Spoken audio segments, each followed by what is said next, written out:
Am I using headphones or no? If you'd like, yeah. It'll help with like monitoring if you want to. Yeah, if you want me to. Yeah. Do you want me to? You can, yeah, if it doesn't fuck up your hair or anything. No, don't worry about it. Hell yeah. So you're gonna, let me turn you down here. Can you hear stuff now?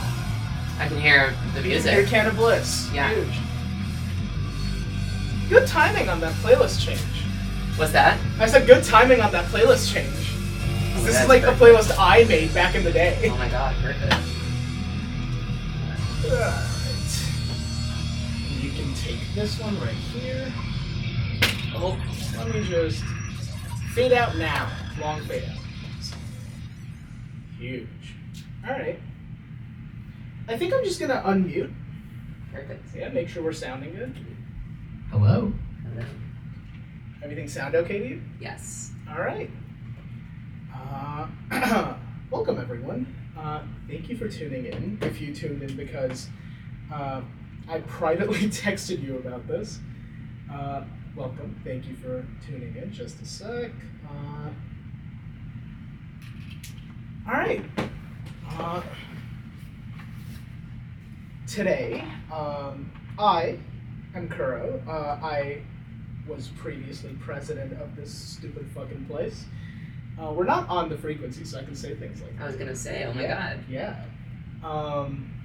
And previous host of Drop Table for 3.5 years, if you remember me from that. But thank you for tuning in. Today, we got a chance. She was on campus to do a couple lectures in Dr. Rothenberg's Electronic Music and Practice class about nostalgia and anachronism. We have Billie Bugara. Did I say that right? Kinda. Hit me with something. No, with a correction. No, it's not necessarily a correction. It's like, bugara is like the actual probably like way that it would have been said in Italy. You know. 5 steps ahead, 2 steps backwards. Well, yeah, my family always pronounces it bugara because I think we just Ohioified it. That's fair. But I don't know, it was a Ellis Island butcher situation, so there's no actual bugaras in Italy as far as I'm aware. But yeah, no, we always say bugara, but yeah, I always tell people like they're half right, like it's probably bugara. Yeah. But yeah. Billie Bugara, music journalist, writer, co-founder of Dead Air Records. What else defines you to the people?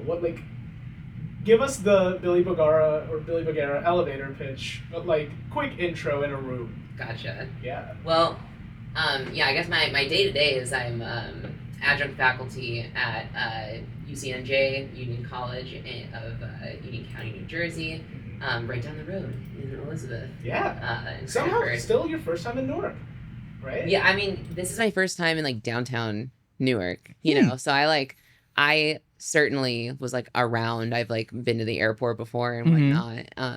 One time I went to the airport, I was like, oh, I want to try some pizza, New York pizza, just to see how it compares. And I don't remember where I went. I'm sure I could look it up because I take a picture of everything I eat for the archive. Because the phone eats first, of course. But it was okay. It was pretty good, the place I went to. It wasn't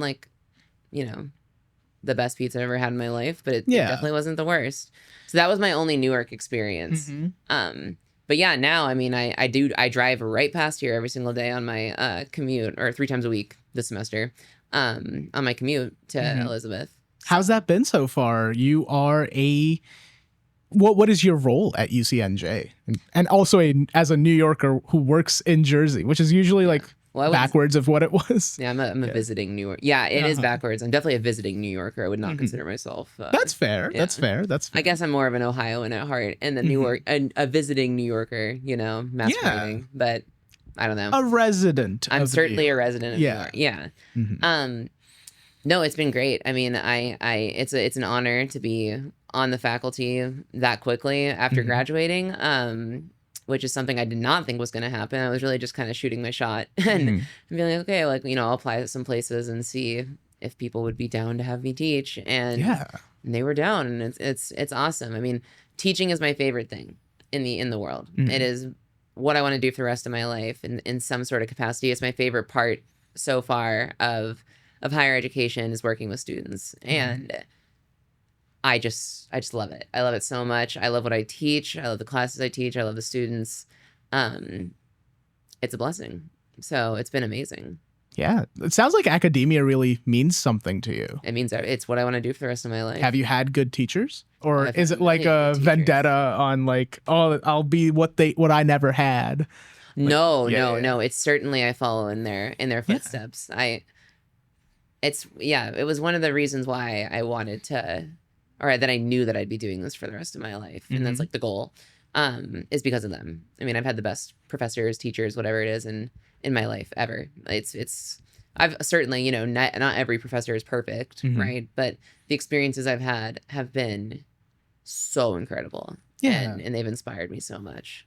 I think I sort of share like that passion as well. Generally, I'm like a private tutor when I'm not doing this. Like I'm doing that for money. And I've had like good professors, like Dr. Rothenberg, like his electronic music and practice class. I didn't necessarily take it to learn Ableton, but I definitely got a lot of his philosophy work in the medium of music through that, which was like kind of fun. And I've had some good professors like that really guided me in my career. So that's kind of good to hear that you had a good experience and that's what's guiding you into this future. Well, he is an inspiration. Yeah. I mean, he is doing a very similar thing on sort of a, what's the word I'm looking for? He's taking an approach, I should say, like that I really want to like also strive towards, which is this combination, this like melding of practice and theory. And I think that is somewhere where I'm going with my own research. So I definitely see him as an inspiration with that. I think he emphasizes, and is certainly in a class like electronic music and practice, he's obviously emphasizing the practice more so than the theory. Whereas I think I'm in the reverse, where I like emphasize the theory and then bring in the practice.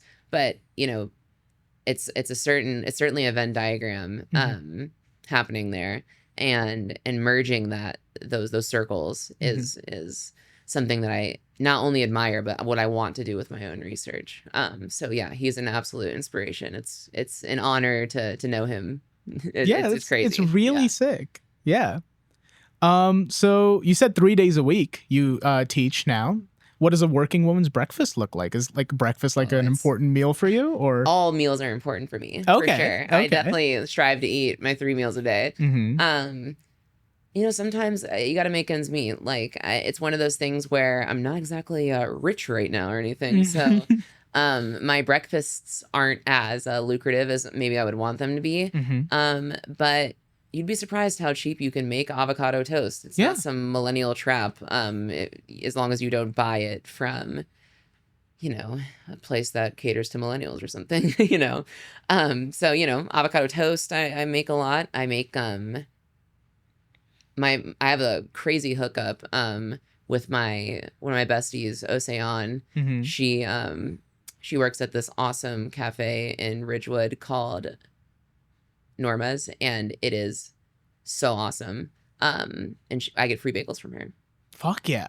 Having like a bagel hookup in New York is really fucking sick. It's amazing. Like it's the perfect, and they have really good bagels, or wherever they buy them from are really good. Yeah, you've got you've got a hook into the inner pipeline, the inner workings. So that's been my breakfast. It's bagels, it's toast, it's cereal when I'm not like in a hurry. Yeah, that's the majority. That's a solid like start to your day. Yeah.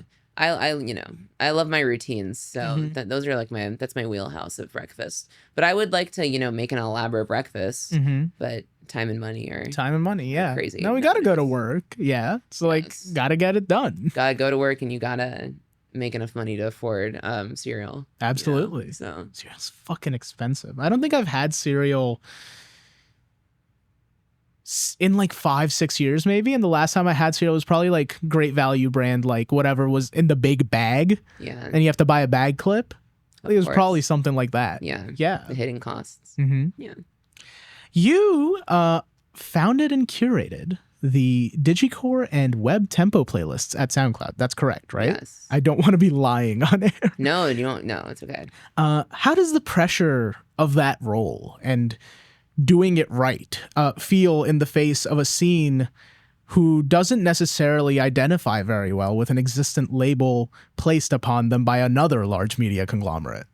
I mean, there have been articles written about this in that use the Digicore playlist as an example of exactly what you're talking about, where, you know, it is this inherent dissonance that's created when a company, no matter what that company is, rolls with some label that, you know, many artists might not agree with. Yeah.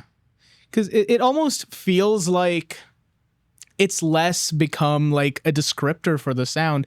Not that like this wasn't obvious from the start, but it's become more of like a stereotype of like the phenotype of the type of artist behind it is like a queer person or a person of color just getting swept under this massive rug. Yeah. And then, I mean, those are the consequences with anything, right? I mean, the same thing, any, you know, genre / style term is going to have those consequences, right? We see it in even more modern or more recent ones, like indie sleaze, and there's so many examples you could give of that exactly happening, right? I fell into the trap of really trying to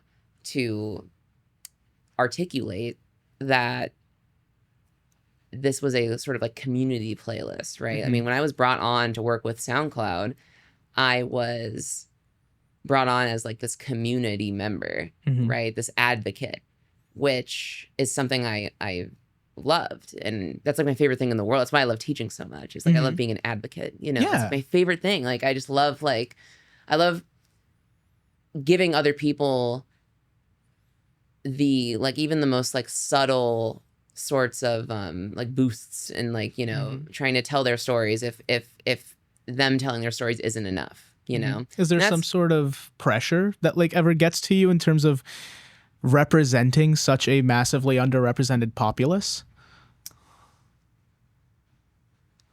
I don't think I think it's only I think it only has as much pressure as like someone's day-to-day life is, right? Like, because I'm a part of that populace. Yeah, right? of course. I'm certainly a part of it, you know? And so, of course, there's pressure. I live in pressure every single day when it comes to things like identity categories and existing, right? Whether it's, you know, like whether you put it under, you know, existing as a digicore artist or existing as like a queer person or, you know, whatever it is, right? There's pressure and with those characteristics. And I think that as morbid as almost this sounds, it's kind of natural, you know? And that's why I felt like, I think that's probably why companies like SoundCloud or even like the other people that I've worked with have recognized me as an advocate, is because like I kind of just try to do it naturally, you know, like I really, really do try to represent the people I care about, and yeah.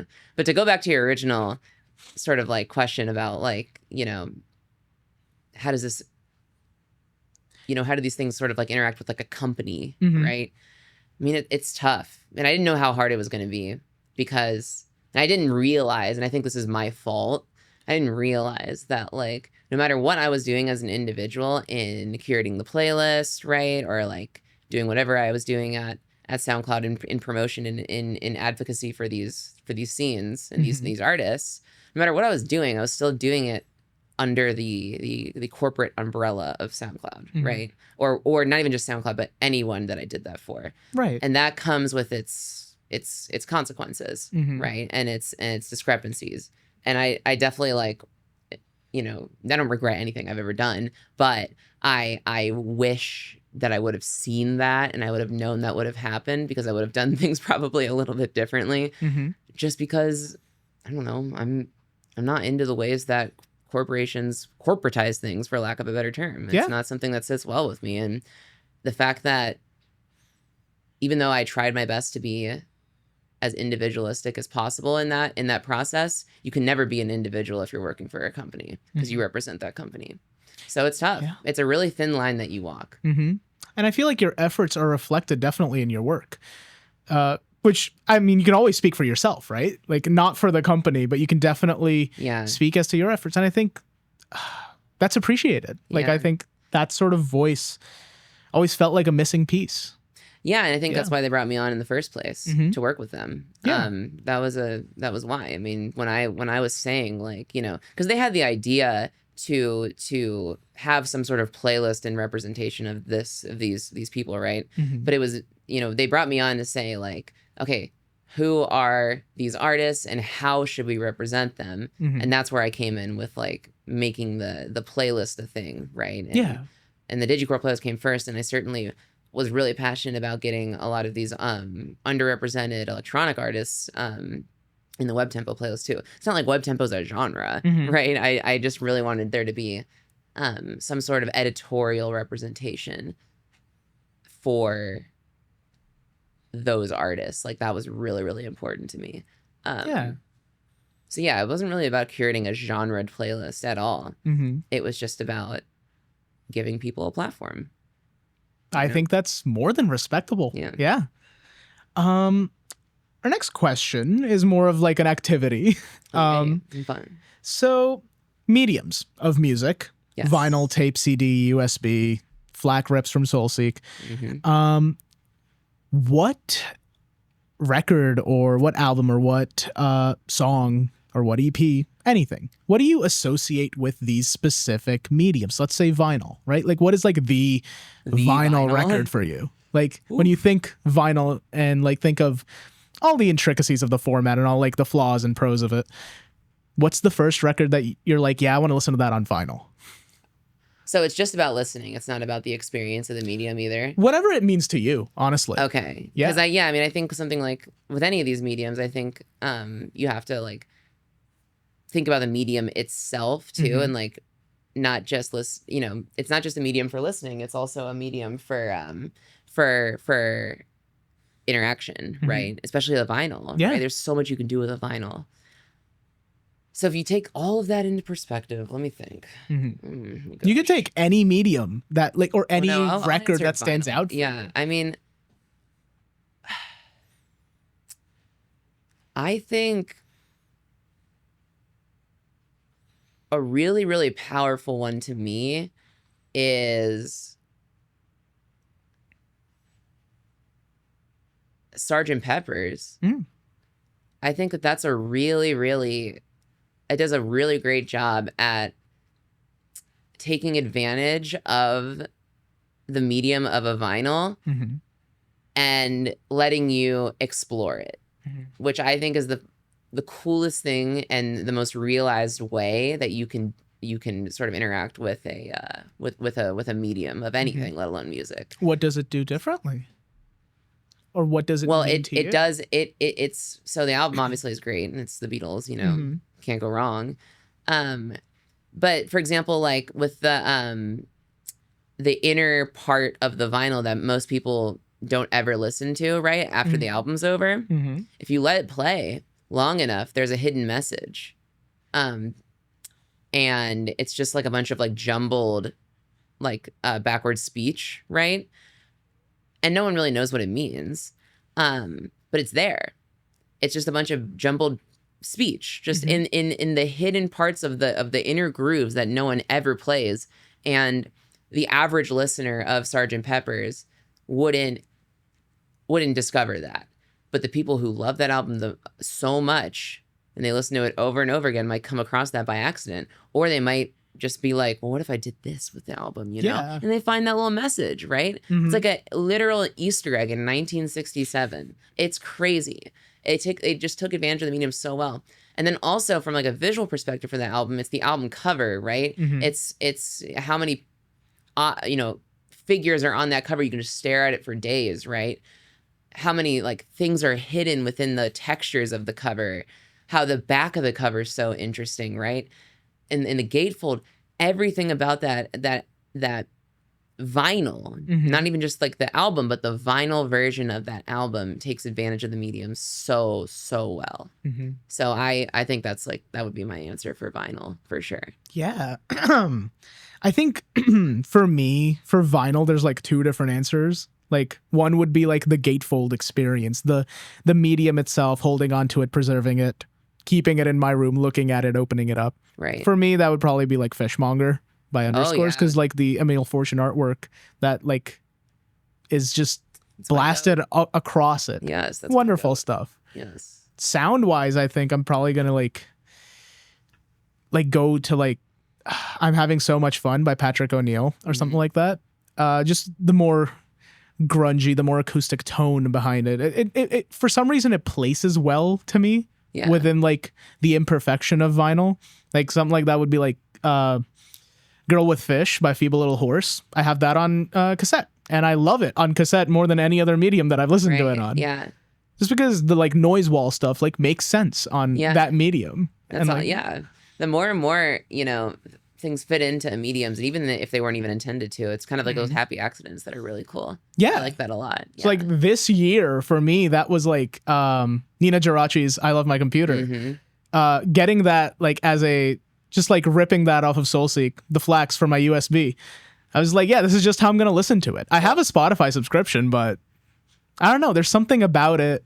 There's something about like having something on Bandcamp.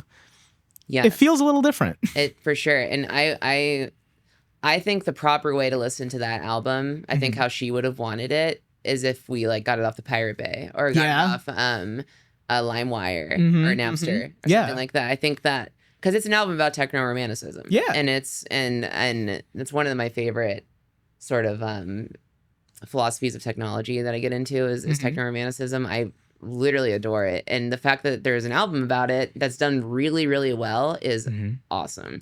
I will say that iPod Touch cannot listen to it without crying. It's really, really good. It is a special song. It's one of my favorite pop songs I've heard in a very, very long time. That is the opener, right? No, it's the second song. It's the second song. Yeah. But it's an incredible song. So I want to go on record to say that because that is such a great song. Yeah, such a great song. It's a very good front to back. There's been some very good music this year. I'm very happy about it.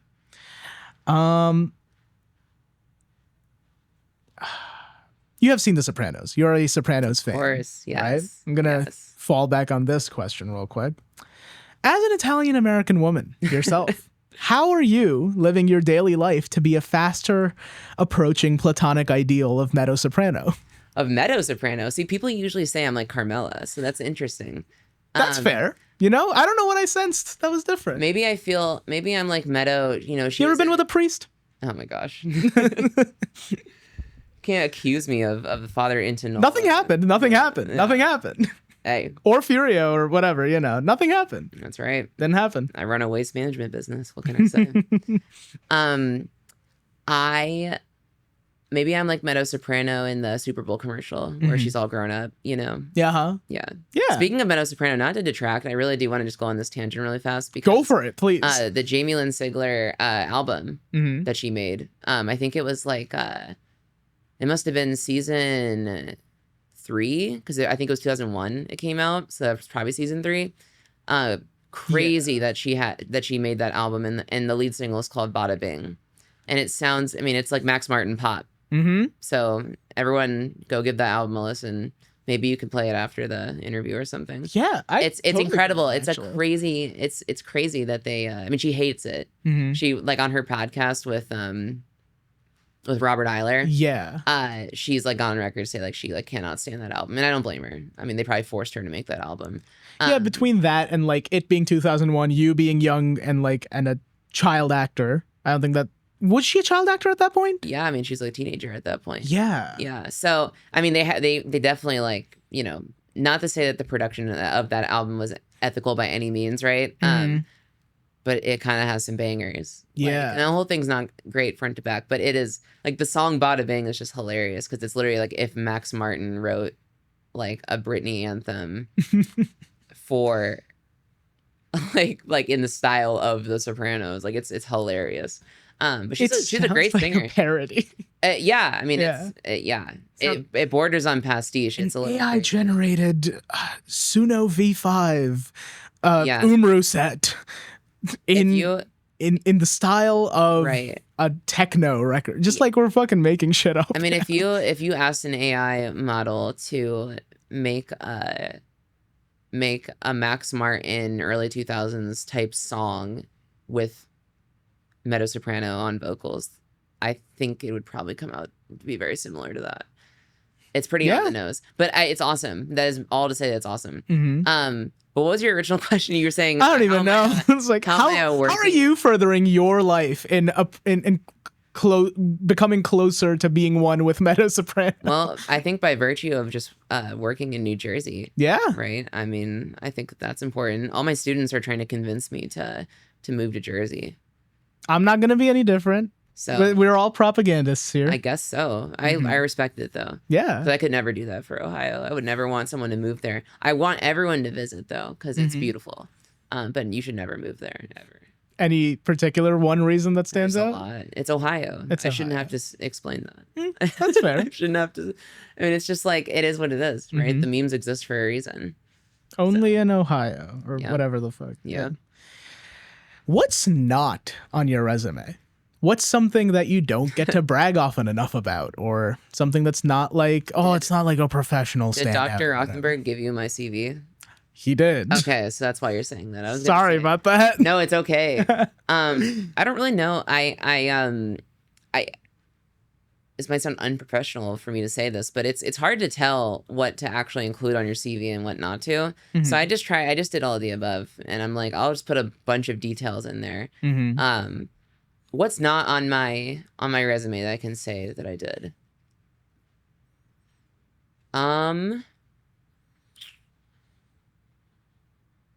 I have an extensive video game collection. Okay. And CD collection. Any standouts? Any format standouts, or like?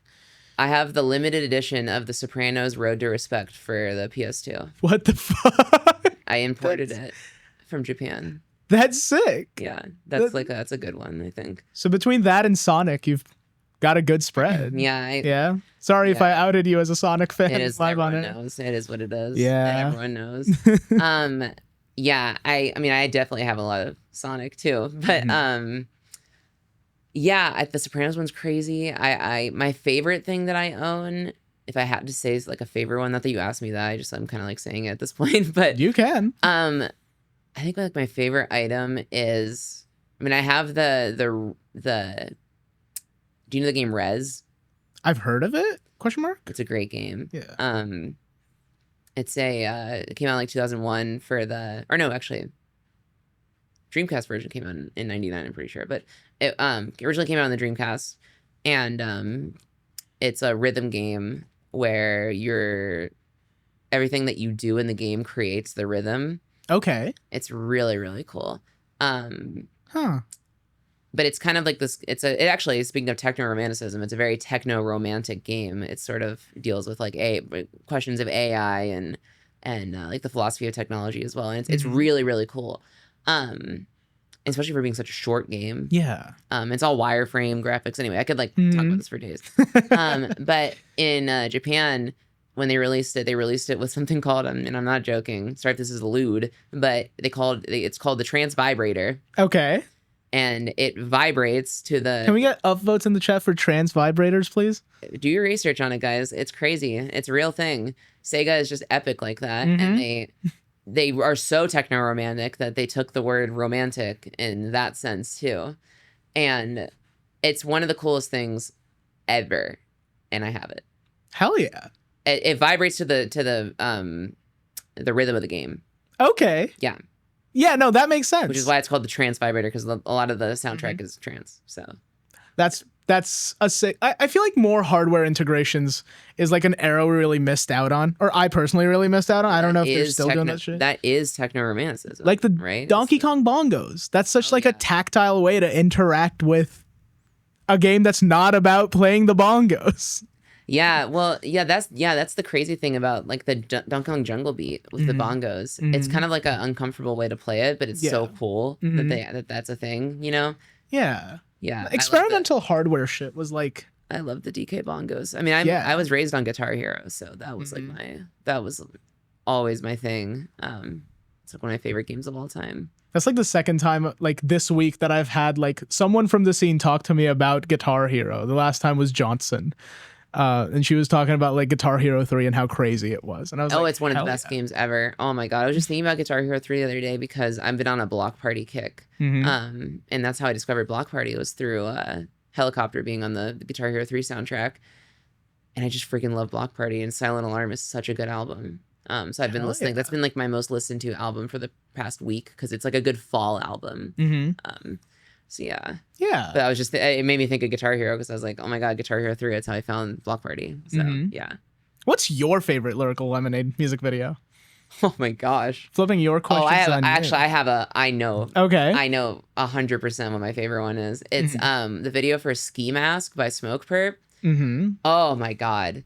It is just like the absolute like perfect encapsulation of like the early days, not just of Lyrical Lemonade, but of that era of music videos. It's just awesome. It's just incredible. When he dabs and there's like the really cheap lightning effect that hits right when like right at the apex of the dab. The apex of the dab. Yeah, yes. It's an incredible scene. It's like easily the best Lyrical Lemonade video by far. That is I haven't seen their collection in a while. I forgot they did Ransom. That make Yeah, they have a bunch of classics. Yeah. Oh, D-Rose, yeah. Oh yeah, of course. Big. Yeah, that's one of those videos that I remember exactly where I was the first time I saw it. Yeah. I do. Like I was like waiting for my school to open up because I got there really early in the morning and high school. I was eating lunch. It was pizza day. Oh yeah. Yeah. Huh. What the fuck? Yeah, I remember I saw it on Twitter and it had like 2 views or something like crazy, and someone was like, "This is the worst video I've ever seen in my life." Yeah. And didn't actually have 2 views. It probably had like a couple thousand. But I forgot Jack Harlow used to look like that. I forgot he used to not have a beard. Oh yeah. Oh, like when What's Poppin' came in. He's a little baby. Right. I forgot this was an era of him. Catch Me Outside video is really good too. I actually have a Catch Me Outside is like iconic. I have a weird memory of watching that video too. When it came out, I think the NBA playoffs were definitely on. I don't remember if it was the finals or not, but I was watching my Cavs play, and I just remember watching that video while the Cavs were playing. So that was interesting. But yeah, good attachments there. Good memories. Yeah, high school was great, and it wasn't, but it was. Yeah, no, that's that's how it goes. Yeah. You own an audio interface at all? Do I own an audio interface? I just wanted to get your opinion I like to think of you as a critic of aesthetic and a connoisseur of aesthetic. Yeah, sure. Am I wrong in assuming that? Part of my research and my writing, yeah. Yeah. So I'm going to throw up a couple of audio interfaces up here, and maybe we could rank them for the next couple of minutes. Okay. On just pure level of sex appeal. Okay. So a classic, right? We've got the Scarlett 2i2, a little Focusrite. Right. I actually really, I think it's awesome how the Scarlett sticks out so brightly. It's a cultural cornerstone. Yeah. Did you see they did a limited edition blue one? Oh, why? Well, no. This guy. I mean, it's really fun that it's blue, but why is it's still called the Scarlett, right? Yeah, it is. I mean, Scarlett's a great color. I mean, I that ocean blue is great too. It's an anniversary edition. I like the golden knobs. I think that's a good addition. Yeah, I'm into the Scarlett. Yeah, I'm definitely into it. Yeah, I'm getting down with the Scarlett for sure. Yeah. Something I'm a big fan of. It's the Audio Box USB 96. You seen this guy before? This guy. Oh, this is like one. That looks like something from Mega Man. Yeah, this is like that.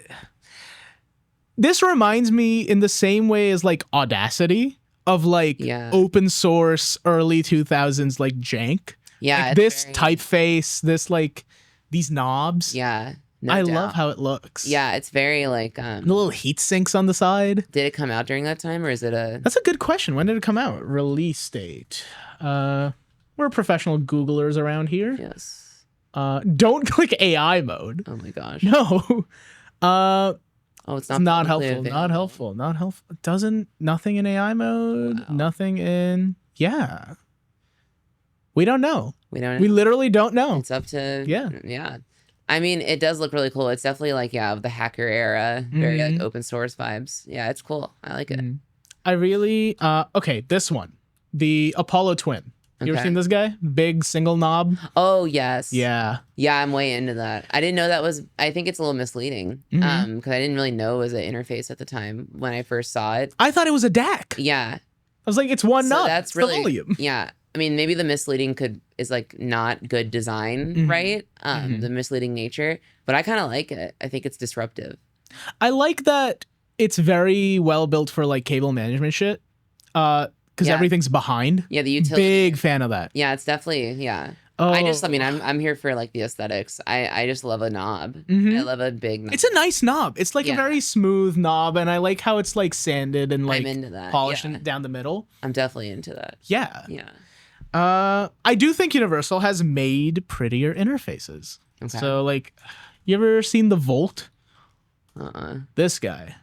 Oh, I've seen that one before with the wood. Yeah. Yeah. I'm a big fan of the wood grain. I feel like in a similar vein to the PreSonus, I like the combination of materials and like. Yeah. That's something I'm a little bit more indifferent on. I think it's sometimes like I'm not really into that one because I think like the wood grain kind of seems like you went to Home Depot and you just got like a piece of wood and you just you hammered it on. Yeah. And it's almost like, I don't know. I don't really like, I'm not into that as much. I like wood grain when it's very artfully into placing the technology. Like there's nothing like the Atari 2600 with the wood grain. That is the most beautiful. That is a good wood grain. Yeah, that one it's just incredible. Very tasteful. Yeah. I feel like this one's really nice and like it fits in. It's a good, and I feel like this one sucks ass and I love it.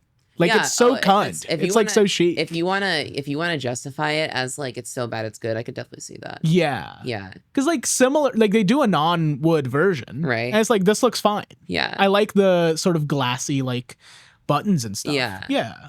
I'm just into it. Yeah. I'm into like the. Yeah, it just feels very like put together. For lack of a better term, I'm into that. Yeah. I like I don't like the whole like minimalist like millennial gray shit, but I like the like very well machined like referential to like analog like stuff, like actual like pre-LED like light bulbs type stuff. Yeah, big fan of that. Yeah, it's like the do you ever play Call of Duty Zombies? Yes. It's like the Wonder Waff. You know, with all the light bulbs on it. Yeah. No. Yeah. And you flip them on when you get the gun in for the first time. It's a really satisfying feeling.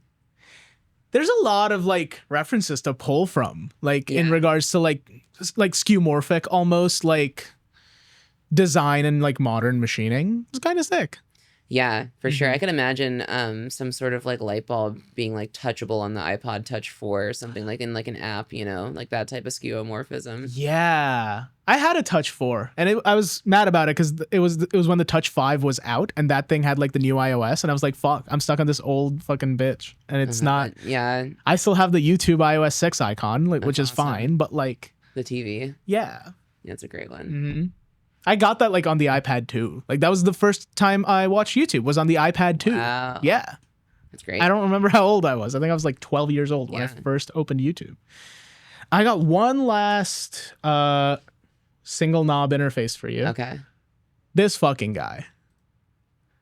Whoa. Yeah. It looks like a calculator. It does. And like the knob is like an antenna or like it's some sort of like Babyface? Yeah. Oh my god, did they get like the licensing for Babyface from Babyface? I'm not sure. They gotta check with him. That's my goat, by the way. You think Babyface has a registered trademark that he's actively like pursuing to upkeep? He probably does. I don't think Babyface is an actual word. It's just like that's crazy. Is that legit, by the way? Like losing a trademark because you weren't actively caring about it enough? Oh yeah. Well, yeah. You actually have to enforce your copyright technically. That's crazy. Yeah, why is it on me? It's a part. No, I like that law somehow. Yeah. The further we get it away from the cops, it's probably better. Okay, true. Yeah. Obviously, yes. But I'm into that law in the sense that it incentivizes people to actually do things with the things that they own. And like that stops a corporation from, what if a corporation was like, we copyrighted Babyface. Yeah. And we actually own that now. And that's why it's called the Great British Baking Show, because Bake Off is a registered term by, what's the tire company? Michelin? Or whatever, something with the guy. Yeah, someone just hogging it and like, sitting on it. Exactly. And if it's like, you should have to enforce it. Like that's like where I'm at with that. Like I feel like if you own something, you should use it. Like my God. You've turned me around on that. I've never I didn't think about it from that perspective. I just don't want corporations to own everything. That's fair. I want the individuals to own things, and if we have to exist under like this under a set of laws to like make that happen, then I'm willing to take that compromise. You know. I think that's fair. I've never thought about it from that perspective, and I've come out of it a changed woman, and I'm thankful for that. Yes, we're all changed women around here. Yes. One last question before we wrap up here, because we're almost out of time here. Okay. You wake up and it's 2017. Okay. Right? Do you choose to live it all through again, the same as before? Or do you change something this time? Oh, I change. I know one thing I'd change about it. Mm-hmm. The initials are BH, and their logo was a couch. And yeah, I'm just going to leave it at that. I would not have learned about them. Very fair. Yeah. Very fair. I would not have learned about that boy band. Mm-hmm. Leaving it there. I wouldn't have listened to Brockhampton is where I'm going with this. Yep. Is that something you look back on like serious regret or like no hate though? I feel like that was like formative for a lot of people.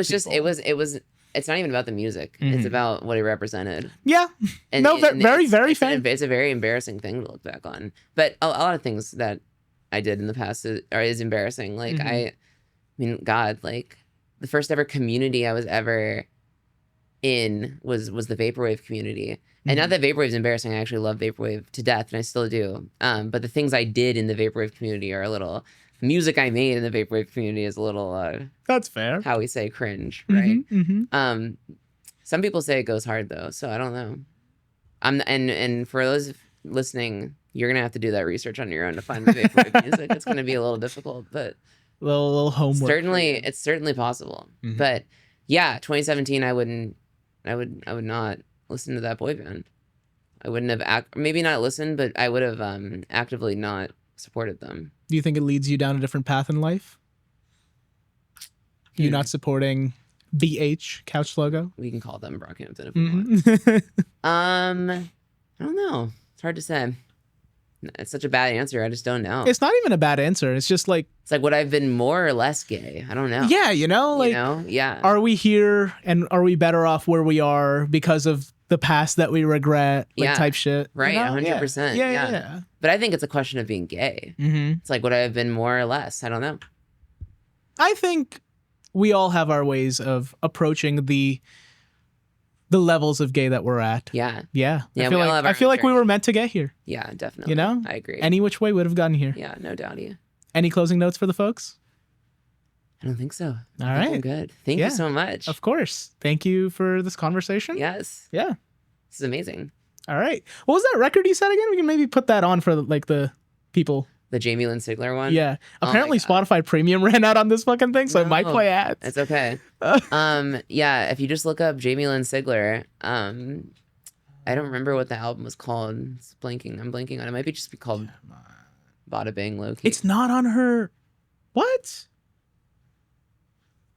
Can I just please? Look up the song Bada Bing. They want me to play Billie Knows Jamie by 100 Gex. Lyrics match. Okay. No. Wait.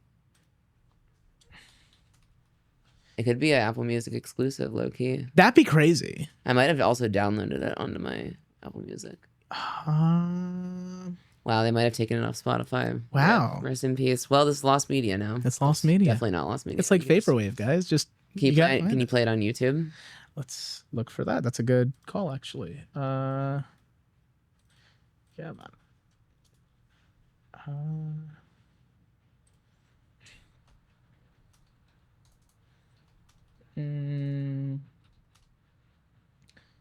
Bada Bing.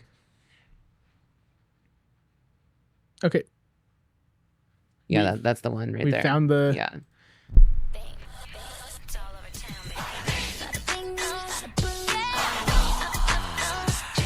All right.